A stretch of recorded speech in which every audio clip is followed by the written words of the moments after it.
Bismillahirrahmanirrahim. Assalamualaikum warahmatullahi wabarakatuh. Perkenalkan, nama saya Ajat Darus Solihin. Saya mahasiswa dari Institut Ummul Qura Islami. Terima kasih kepada dosen pembimbing yang telah mendidik kami, yang telah membimbing kami.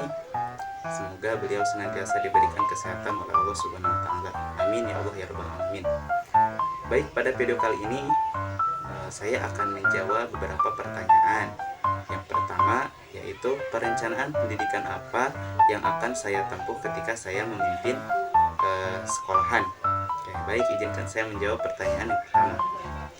Perencanaan pendidikan yang akan saya tempuh untuk meningkatkan mutu dan kualitas belajar di sekolah yang saya pimpin.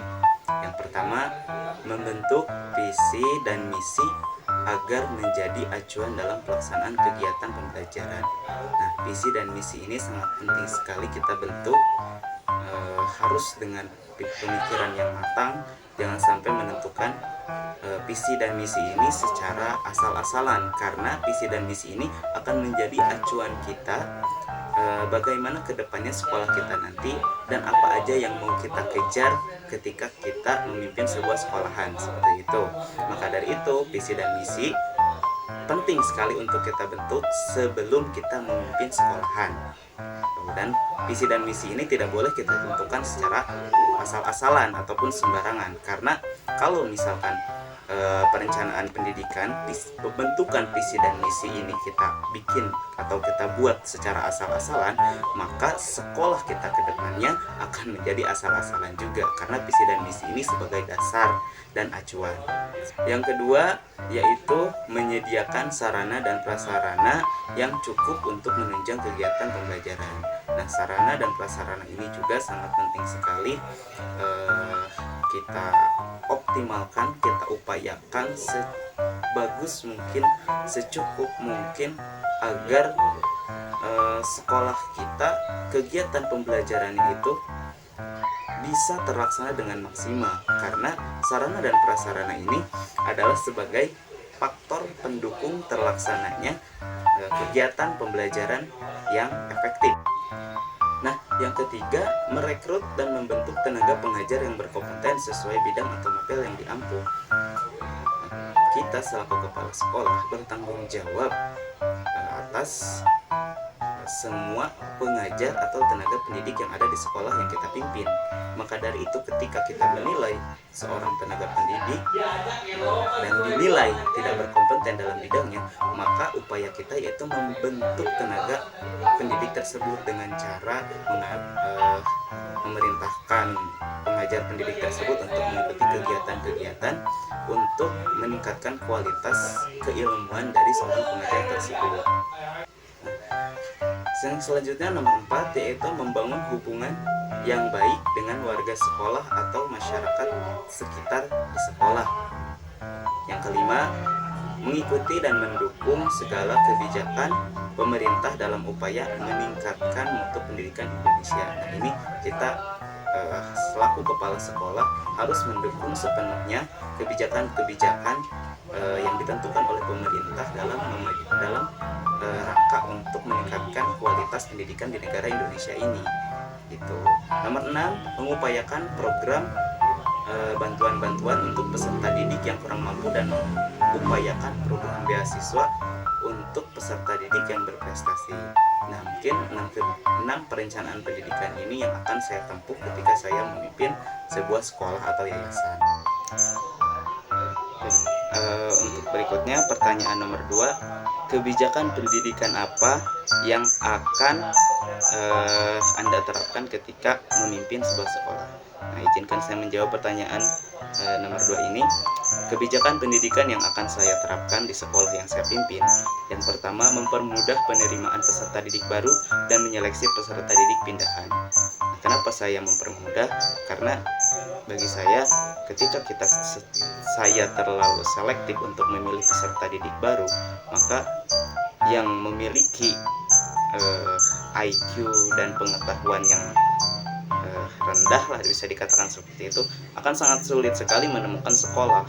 Maka dari itu, saya akan mempermudah penerimaan peserta didik baru. Karena kan di sekolah itu adalah tempat kita untuk belajar, tempat kita untuk membentuk suatu karakter bangsa. Itu kalau kita mempersulitnya, maka akan sulit sekali bangsa kita ini memiliki sumber daya manusia yang berkualitas. Seperti itu. Itu yang pertama.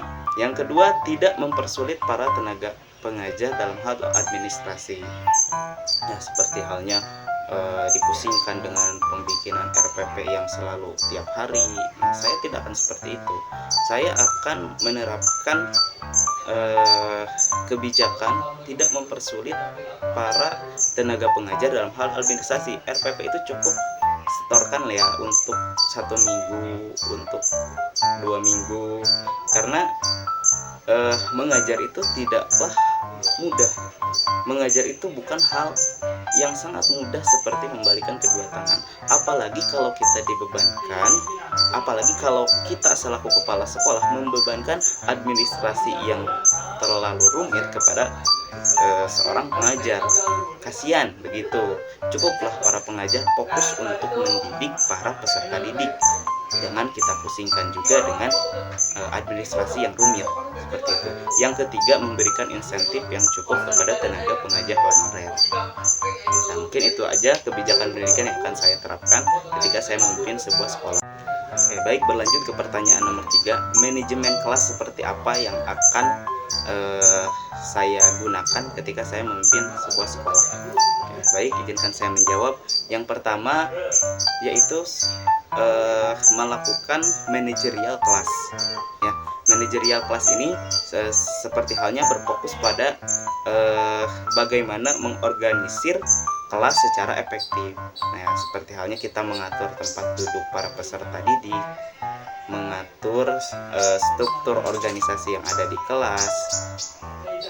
Nah, manajerial ini sangat penting sekali untuk kita laksanakan, terlebih untuk mengatur tempat duduk peserta didik supaya tidak berantakan, supaya ketika kita belajar melihat peserta didik duduk dengan rapi, duduk dengan nyaman, maka akan tercipta kondisi belajar yang sangat nyaman. Seperti itu. Nah, selanjutnya yaitu melakukan pendekatan psikologis kepada peserta didik. Nah, ini juga sangat penting sekali untuk membentuk hubungan emosional yang baik antara guru dan murid, ya, dan juga supaya bisa mengetahui kemampuan seorang murid tersebut. Terus juga supaya mempermudah kita memberikan penilaian kepada murid tersebut, maka penting sekali bagi kita seorang pengajar untuk melakukan pendekatan psikologis seperti itu. Nah, mungkin itu saja yang bisa saya sampaikan pada video kali ini. Mudah-mudahan bermanfaat. Kurang lebihnya mohon dimaafkan. Ya, saya pamit undur diri. Assalamualaikum warahmatullahi wabarakatuh.